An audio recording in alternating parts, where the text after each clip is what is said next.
This video is sponsored by Z Clinic, Skin, Hair and Laser. Shape your body. Hi guys, if you like this interview, please like, share and subscribe. Irturvesuna, Nurturvesuna. Please like it for your Anna, Baji Anna. You know, whatever happened with Sreesanth, me and him on field, a lot of people talk about now that incident. I think he's got 2 kids now, if I'm not wrong. And if Shri, you got 1, then do one more. Well, a married guy can never be a happy guy. Let me tell you first. I asked him, do you know this girl? And he was like, no, I don't know this girl. So I sent a message to her saying that, okay, this is so and so. We just won the World Cup and we are back in India and I would like to meet you for a cup of coffee. And one fine day, she just messaged me out of blue. Here comes the message for IPL ticket. Did you enjoy the game? She said, no, it was for my driver. What? It was for your driver. Well, we had no idea actually when he was playing World Cup. We had no idea if he is suffering with cancer or he's got some sign of cancer. All we knew was that something is not right. He just keep coughing. For what reason? We don't know. Even with the cancer, and he came out with the flying colors.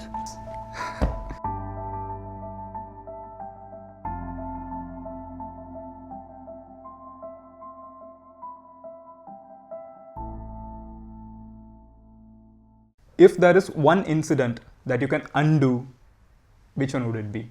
I think I have to say that, you know, whatever happened with Sreesanth, me and him on field, a lot of people talk about now that incident.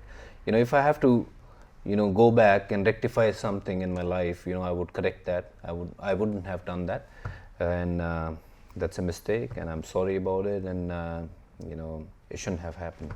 Actually, a very big salute for you. Shri is a top guy, you know, and he had so much of skills. My best wishes to Shri and his wife, and of course the little one. I think he's got 2 kids now, if I'm not wrong. And if Shri, you got 1, then do one more. Then yeah, lots of love to you and to your family, Shri, and whatever people will say, whatsoever, you know, I'm still your brother, and lots of love. Great. Actually, I'm really happy that you said that. Anyway, Baji, we all know the fun side of Baji, the aggressive side of Baji on ground. But I want to explore the unseen side of Baji. So now we are going to talk about your father and your sisters and how you actually dreamt of having this dream of playing cricket someday. So can you tell us more about your formative years? Because you came into the team when you were 20? No, I was quite young. I was 17 and a half when I played for India for the first time. I wanted to play cricket. I thought one day I will get to some level and I would like to, you know, do something special, make a name for myself and play for India. In the end, you know, the bigger picture was that whatever my dad, my mom have worked so hard throughout their life to give us whatever we want as kids. So, you know, that it was a reward by the God given to me that, you know, something special was bound to happen to my family, and I was the one who actually got the rewards. And but the hard work was done by my mother and father and my sisters. You know, they have prayed so much for me and they have done so much for me. So yeah, I'm grateful, I'm thankful for having such great family and my sisters and everyone. So talking of your father and mother, in today's scenario, most of the time parents are not allowing children to have a real passion about a particular game because they will be losing out on their academics. So how did your parents react when you said that you want to become an Indian cricketer? No, see, I didn't tell them I wanted to become Indian cricketer. So see, my dad was a small-time businessman who would earn for his food. You know, if we work in the morning, then he makes sure that we get food on our plate in the evening. You know, it was that kind of a scenario. So he didn't wanted me to go through the same hard yard of you know, kind of a life, and he never stopped me from playing cricket or for that matter for doing anything what I wanted.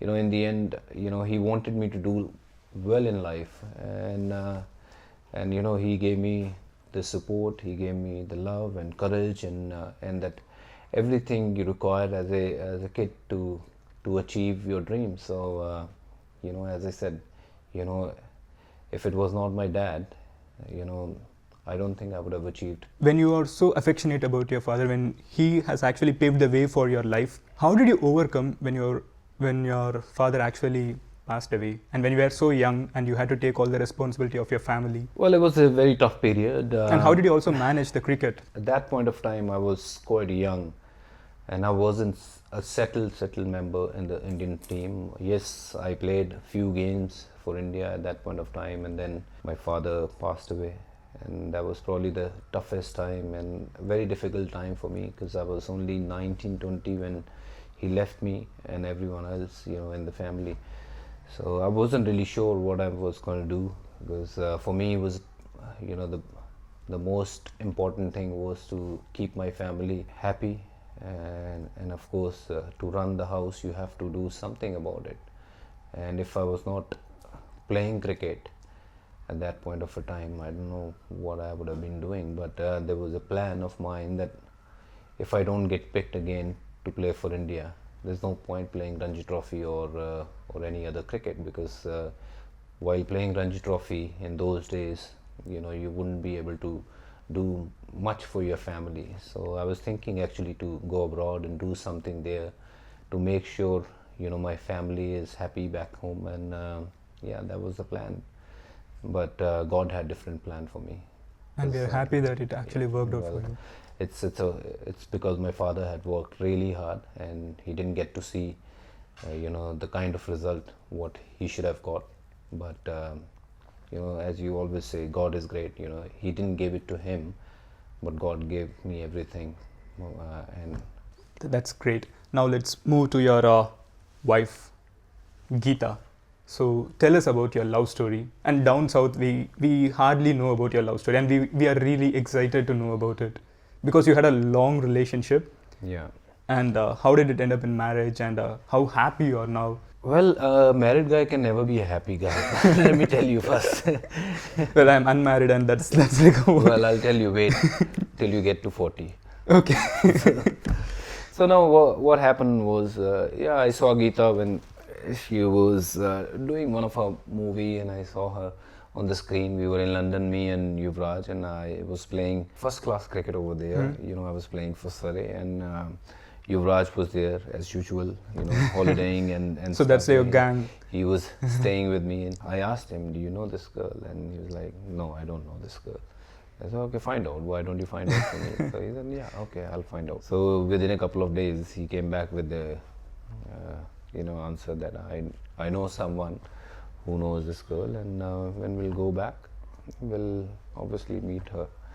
I said, all right, fine. So from there, we went to a place in South Africa, and that 2007 World Cup, T20 World Cup. Yeah, that one of the World Cups that no Indian can forget. So we ended up winning that World Cup, and when we came back, obviously we guys were the toast of the nation, So then I took a chance, I said, no, everyone knows us, everyone wants to meet us. This is probably the right time to call, make a call, or maybe send a message.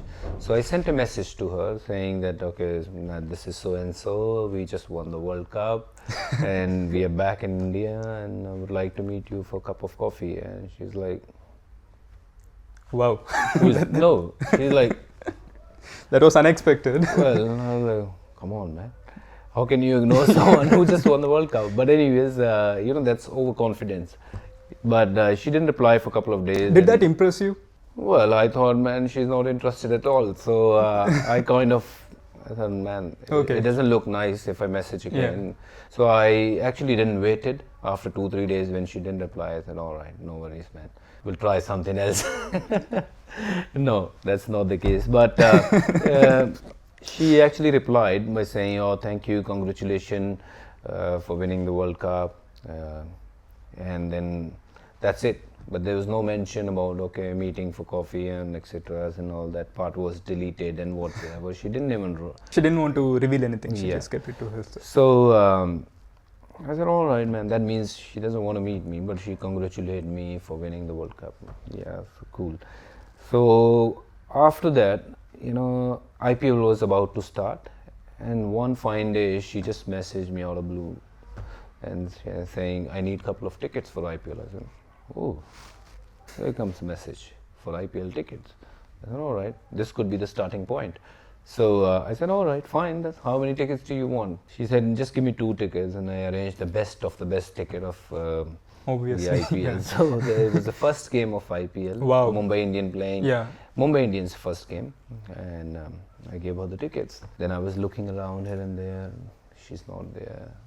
Yeah, tickets are for that stand, and she's not there. What happened? Anyways, the moment match got over, I had my phone in my hand, and later on I just asked her, did you enjoy the game? She said, no, it was for my driver. I said, what?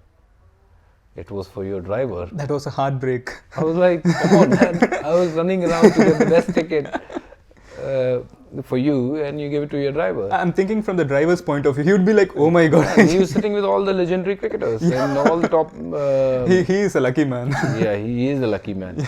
So then she actually thought, okay, since I've done a favor on her by giving the tickets for the game, she said, okay, let's meet for coffee or tea, whatever. I said, all right, now we're talking.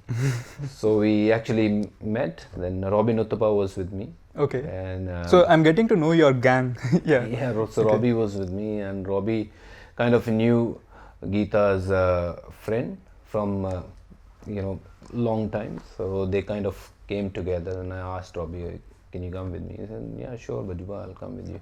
So they were chatting, and I was just sitting, trying to talk, but I didn't know much what to talk, but anyhow. So that's how it started. So okay. I kind of, liked her, and from there onwards, we became really good friends, and from friends, we became husband and wife now, and now we have a daughter. That's actually really beautiful. Yeah. So, yeah, as you ended with your daughter, I want to ask you something that's very important for any father. How do you envision our country should be for a girl to grow really strong? Well, I think we need to... The world that you imagine for your daughter. People say we need to respect girls. We need to, protect them. We don't need to protect them. I'm sure they can protect themselves. We need to train them. We need to make them believe, they are stronger than us. People in this cruel world, I would say that, they don't really care. All they see in girl is, one thing which I don't want to mention here, but there's much more to it, so they forget actually they also have mother in their home, they have sister in their home. So I want everyone to, of course, respect women, and of course, that's probably the right way to approach, and girls need to get stronger. I think they can do much more than what we do. I want to just ask about one thing. During the World Cup, the one that we won, the 50 over World Cup, Yuvraj was actually not well. So he was actually having cancer. Immediately after that, it came out. So how did the team react to it? Well, we had no idea actually when he was playing World Cup. We had no idea if we is suffering with cancer or he's got some sign of cancer. All we knew was that something is not right. He just keep coughing. For what reason? We don't know. So we didn't know it could be that serious, but kind of a very, very tough time for all of us to accept the fact that he's got it. And at the same time, we need to, obviously do something about it. And more than us, we need to pump him or give him that kind of a positive pep talks or whatsoever you may say that he can beat this. And he's a legend himself. He is. He is a great guy with big heart, and he said, I'm gonna beat this. And he did. And he came out, as a champion, like he did at all time. When he batted for India, whenever he batted for India, he came out with the high flying colors, and even with the cancer, and he came out with the flying colors. That guy is a special talent. He is. Yuvraj Singh. Yes. I hope again he is smiling. I'm so happy that you are talking about so many people. He would smile that, okay, for the first time you're not making fun of me.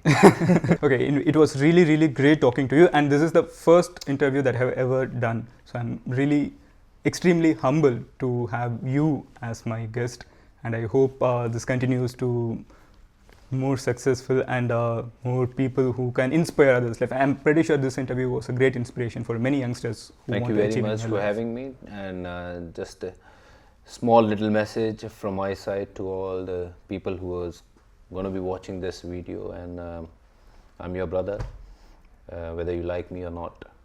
You know, We love you. nothing will change. I'll still be your brother. So lots of love from my side to all of you, and respect to all the elders who are watching this. Great. Thank you. Thank you.